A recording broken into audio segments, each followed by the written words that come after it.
Michella Chester for NCAA Digital. I am joined by Kat Osterman today, Texas softball alumni and Olympian. Kat, it is such an honor to be with you today. Thank you so much for joining me. How are you doing and holding up during this time? Yeah, thanks for having me. Holding up pretty well. I think I've said a couple times, it's Groundhog's Day 540, I think now, or something like that. But, just training and trying to kind of check off the to-do list that you never have time to do kind of thing. But holding up pretty well. Just, here in Texas, they just announced that starting June 1st, sports can start again. So excited about that and being able to get outside and get on some fields and not have the looming of if the police are coming to kick you off anytime soon. But holding up pretty well. Can't complain. So, Kat, if you look at your career on paper, it's really unbelievable. You were a 3-time National Player of the Year, 4-time All-American. You went to 3 Women's College World Series. You have a 2-time Olympic medalist, and your career is still going. When you look at all of it together, how do you look at your time at Texas? My time in Texas was amazing. Texas was my dream school. I had kind of made the statement to my parents I wanted to go there probably in like 3rd or 4th grade before I even really got started in softball. So as soon as I was being recruited by them, it was almost a dream come true. I still, was recruited by other schools and paid attention and went on visits and gave some other schools a chance, but Texas held a place in my heart. And I'm thankful that after, being on campus for 5 years that I left there with some fond memories. And to be honest, I think going to Texas probably was my springboard, especially with the national team.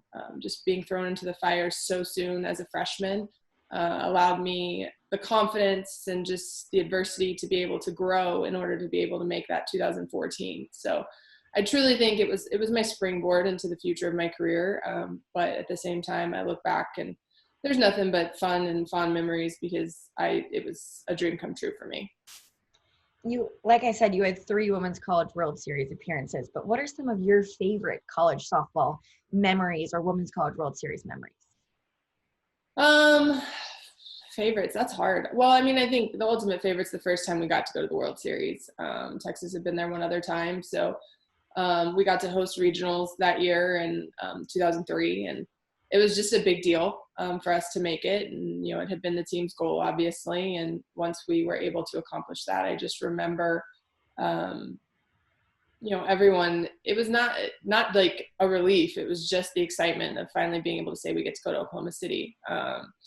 So that game was pretty memorable. We played Texas State, where I actually have been working for the last 6 years. So it's a fond memory for me. And then I think my final super regional against Washington, the team just kind of came alive in game 2, and we scored more runs than we were known for at that point in time. Home runs from people that weren't necessarily home run hitters, and just the excitement of that being our last game at McCombs Field and putting a statement on our final trip to the World Series. Those are the 2 biggest ones that stand out. But I don't know, there's a lot of memories. I have this thing behind me. That was when I think that's when I broke Courtney Blade's record for strikeouts. So, and I remember that game vividly too, when my mom happened to get a picture of the pitch that was the strikeout, which is ironic because, of course, not that there wasn't sports photography, but she wasn't as up to date on it back then as she is now. And so to get a really cool picture of it was memorable as well. I know I mentioned a few of your accolades, but what would you say is your proudest accomplishment from that time? Oh, that's hard to say. I know personally as a pitcher, as soon as I got the first media guide my freshman year, I opened it and saw how many strikeouts were the career record at Texas, and called my dad and said, I need this many, and this is what I'm going to do. And he was like, okay, go get it. So I know when I broke that record, when I got my 1,000th, and then ultimately by the time I finished, having over 2,000 was special. I can't say it's the memory that stands out personally, but it was definitely special.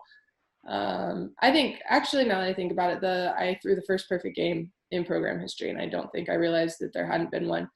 And I didn't even realize I was throwing a perfect game until they made the announcement as soon as the game was over on the PA, because we were playing a doubleheader. So we were getting ready to go in the locker room for our snacks and post, in between game talks. And they announced that I had just thrown a perfect game. And I think I was a freshman or sophomore, and I just remember my eyes were like, what? Oh, okay. So it was a pretty cool moment too. And then speaking of that, I think you went on to have 8 more perfect games in your collegiate career. How did you deal with the mentality of getting through those games? I'm sure in some of them you probably knew it was going to be a no-hitter. Yeah, there were, you get to the third or fourth inning and you're feeling yourself in a groove, and then it's just kind of, I don't try to think about it as much as it's just execute your pitch. We had code words every time we got to the 7th inning in a no-hitter, a perfect game was going, and it was always get dirty. And the infielders and outfielders knew it, and so there would be a few times, we'd start the 7th and everyone's like, we all understand, get dirty, right? Just because you don't want to mention it too much. So I think it became a kind of a running joke at Texas, and our fans, like if I would give up a hit, they'd be like, oh, what was wrong with you today? And I'm just like, I'm human, I promise. But it's just a mentality. I compete with myself every single day, even in the bullpen. And so I took that to the field, and would try to just look at my stat line from the day before and figure out how I can make it a little bit better. And there were times, it resulted in no hitters and perfect games, and you never go into a game saying, oh, I'm going to throw a no-hitter today. That's never the mentality I took. It just happened to work out that way a few times. You mentioned your 1,000th career strikeout mark, and obviously you went above and beyond that. But do you remember that moment when you hit that? I remember it a lot more vividly right now since NCAA posted it like last Right. I did know it was I do remember it was at the World Series, and it was during our first game against ULL.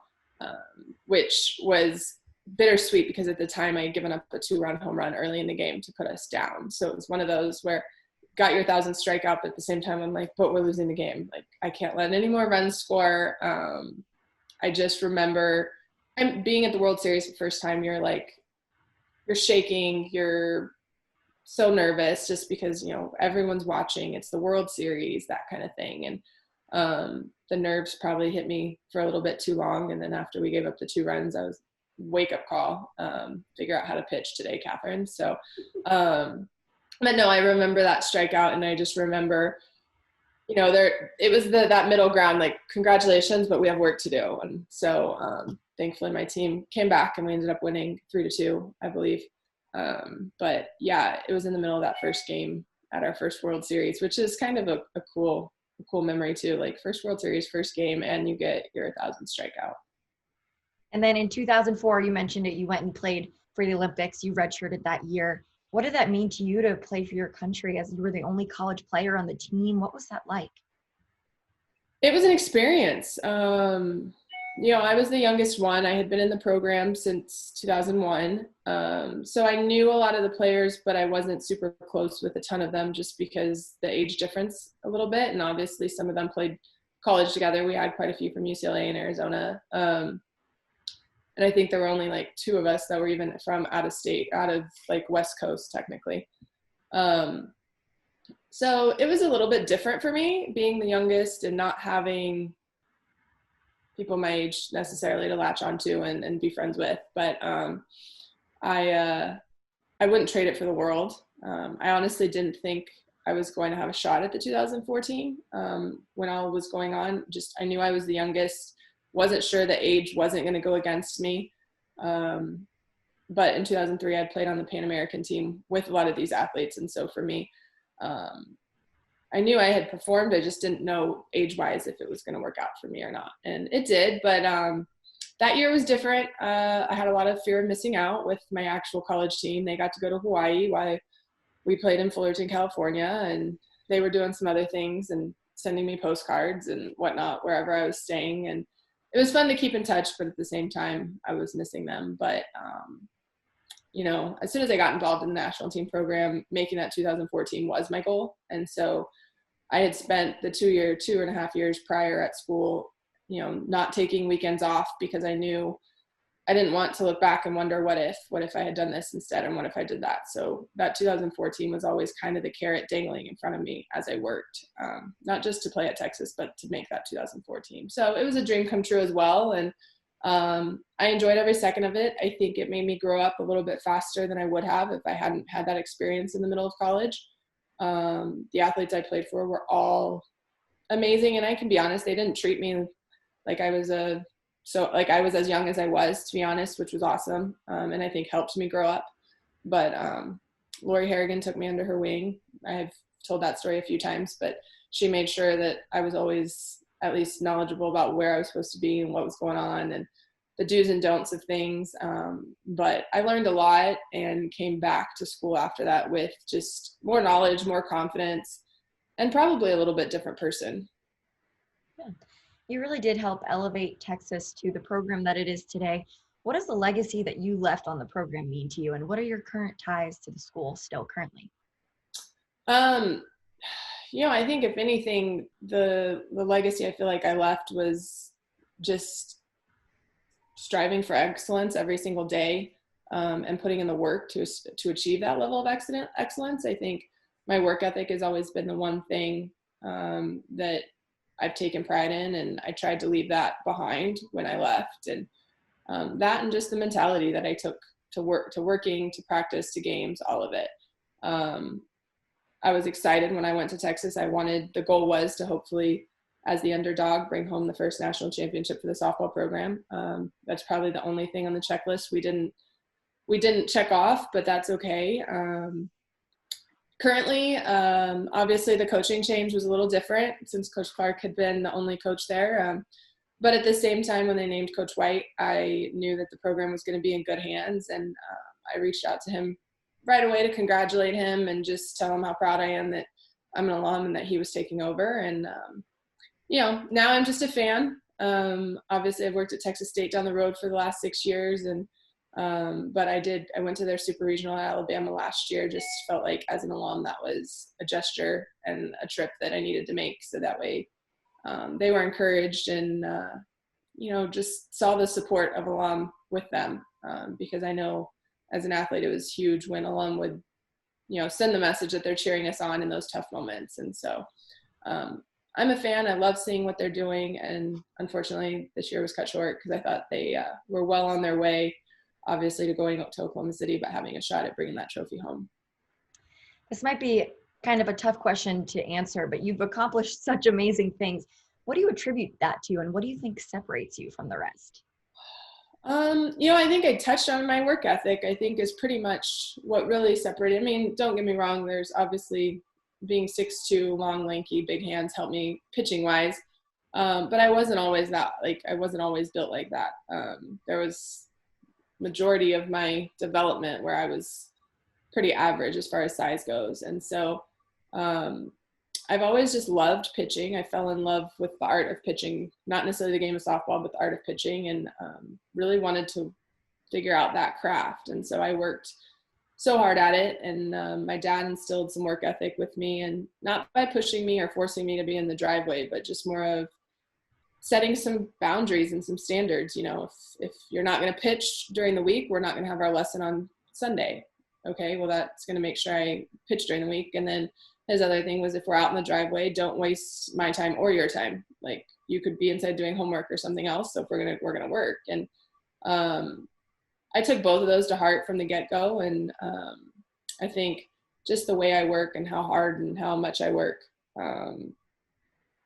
kind of separated me early on. And then from there, it became a mentality thing. And like I mentioned, competing with myself and figuring out how to put pressure on myself, not necessarily by saying this pitch has to matter or you have to go run a mile kind of thing, but just how to overall put pressure to where, okay, my bullpen looked like this yesterday. How do I make it better today? Or if it's a game day, okay, yesterday you struggled a little bit with this pitch. Can we nail that pitch today? And so just mentally and work ethic, I think, are the two things that I had. And I don't know, there's just a drive. I hate losing. I love winning, but I really hate losing. So I think there's a drive internally that just makes me do everything possible to know that I'm in the best position to not lose. You've been around the sport for a very long time. It's still going. Tell me about your love for the game and how that stayed with you all these years. I didn't think I would still, if you had asked me 10 years ago if I'd be still going, I would have told you no. Well, I originally thought I was going to retire at 30. That didn't happen. And then I think I retired at 33. And then I came out of retirement and now I'm playing again.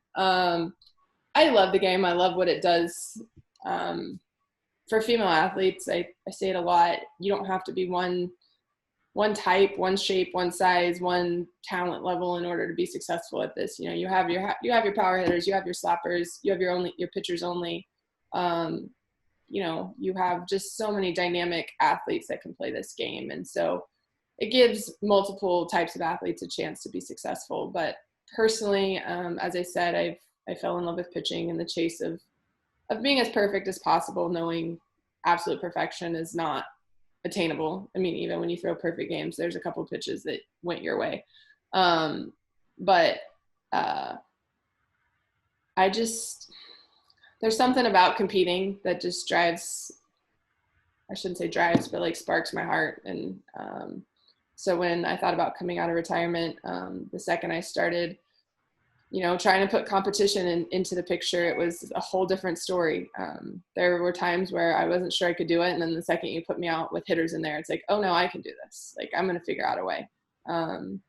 So I love it. And it's been a journey. And obviously the most recent is learning a new set of teammates and athletes that I haven't, you know, had the chance to be around a whole lot except for in the last year. And that part's fun because I think that's the greatest part of our game is the people that it ends up aligning you with. Yeah. You have a section of your website called Cat's Corner where you write blog posts and things like that. Tell me about your passion to write and communicate in that way with people that follow you. Yeah, I do it very inconsistently. I love writing. I just don't know why I can't sit down and do it on a consistent basis. I've also contemplated writing a book for the last, I think, year, and that has yet to be that's supposed to start today, actually, after having a conversation yesterday. But I don't know what sparked my love of writing. I think in college is where Cat's Corner kind of took off. There was a year that they asked if I would blog for our website at Texas, and I did, and I enjoyed it. And then when I graduated, I happened to be the guy, the guy who managed our website at Texas was leaving, and he was going kind of into self-employment, so to speak. And he was like, hey, if you want a website, I can do one for you. And so we've worked together ever since I graduated at Texas, and he runs my website, and he's like, why don't we carry Cat's Corner over to your own website? And I was like, all right, sounds good. But I like writing. I like being able to, I think I express my emotions better that way. Try to kind of paint a picture of what I see in my mind for my fans and anyone who wants to read. And, but yeah, it's just something it's just another way to connect with people. And I think probably being a little older, that was the first way to connect on the internet with people. And so I try to keep that one up. I'm trying to up my social media game, but it's not the best. What is the biggest thing that you like to portray and display to those who look up to you and those who you've coached? I think my passion, I would say love for the game, but my passion for the game, because I think when you're in game, you can see the celebration, the relief, the excitement when something works. Occasionally you can also see, you know, the disappointment of giving up a big hit or something like that. But that emotion and that passion is true and raw. And I think that's what I try to convince athletes to tap into. Like, it's okay to show that if you can move on from it, like the disappointment I'm talking about. Like, if you show it for a brief second, that's okay because it shows you care. But as long as you can move on and go back to competing after that. And so I think that passion and emotion has always been natural, but that's probably the one piece of my game that I try to instill in people. I got to coach Randy Rupp at Texas State, and I was always like, okay, I need a little more fire out of you. And she's like, what? I'm like, okay, maybe that's not something I can teach. But I did end up she got some fist pumps and, you know, pointing at her catcher, all that kind of stuff when she would get big outs, which was really cool because her freshman year, it was just kind of, all right, let's go through the game. And there wasn't a whole lot of emotions. But I think the more you fall in love with the process of getting better and developing, you start to be able to really revel in those successes. And lastly, Kat, what would you say is the most important thing that you've taken away from the game of softball, or the most important thing that the game has given you? I think the game has given me an unsurmountable amount of people in my life and in my corner. you know, coming back out of retirement, the 2004, 2008 team, everyone's like, if anyone can do it, it's you. Like, we all knew you would come back. And I'm like, how'd y'all know? I didn't even know. And then, you know, I have friends from college that we still keep in touch. And, you know, as you guys play older stuff, whether it's online or on ESPN or ESPNU, you know, we all start texting and talking about it. And so there's just a lot of people that it has put me in touch with, and allowed me to keep friendships and relationships with that, you know, I wouldn't be who I am today without those relationships and friendships, and I wouldn't be where I am today without those. So it's pretty cool, the amount of people that it's put me in touch with. And then, as I said, this new group, I mean, I'm making friendships and relationships that 4 or 5, not, heck, 3 years ago, I didn't think I would even be making, because I wasn't planning on playing. So it's really cool, the people it puts you in touch with. Well, thank you, Kat, so much for joining me today. I appreciate your time and really looking forward to seeing you back out there soon. Thank you.